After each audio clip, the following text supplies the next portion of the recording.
अस्सलाम वालेकुम हाज़रीन ऐं नाज़रीन। ड्रामा सीरियल दुलाब जी एक ज़बरदस्त ऐं अनोखी तव्हांखे अपडेट ॾींदा हलूं। जी हाँ दोस्तों मां तव्हांखे ॿुधाईंदो हलां दुलाब ड्रामे में तव्हां ॾिठो सॼो सिस्टम तव्हां हिकु किस जो ॾिसी रहिया हुओ, लेकिन हाणे अॻिते हिकिड़ी अहिड़ी ॻाल्हि थियण वारी आहे दुलाब में जेका तव्हांखे ख़बर ई न आहे। उहो मां ॿुधायो तव्हांखे हिन नंढिड़े वीडियो में, कि आख़िर ते ॾिसंदा लाइक सब्सक्राइब वीडियो खे ऐं शेयर बि ज़रूरु कंदा।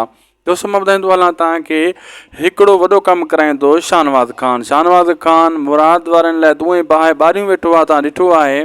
हाणे इन्हनि जे लाइ हिकु वॾी मुसीबत तयारु कंदो, छाजे करे हुनखे ॿ दुश्मन खटकनि था, मंसूर ख़ान मुराद जे लाइ दूहें भाउ ॿारे छॾी आहे। लेकिन हाणे अॻिते हली किस्ते में तव्हां ॾिसंदो त वॾो हिकु फाहो ठाराईंदो, मतिलबु हिकिड़ी अहिड़ी क़िस्म जी शैतानी कराईंदो जंहिंमें मंसूर ख़ान मुराद इन्हनि जे विच में ऐं पाण में इन्हनि खे बि विढ़ाईंदो ऐं पंहिंजो हिसाब सां पाण बि निकिरी वेंदो ऐं मतिलबु मख बि निकिरी वेंदी, चवंदा आहिनि चांहि बि हली वेंदी, माण्हू पी वेंदा। अहिड़े हिसाब सां उहो पंहिंजो पाण खे बचाए वेंदो ऐं दुश्मननि खे बि मात ॾेई वेंदो। अहिड़ी गेम खेॾण वारो आहे अॻिते हली इहो शाहनवाज़ ख़ान ऐं रहज़न ककर वारा जेका आहिनि उहे त उन जा सम्झ हथियार आहिनि ऐं उन्हनि खे हू सुठे नमूने सां इस्तेमालु कंदो अचे थो ऐं अॻिते बि ईअं कंदो रहंदो।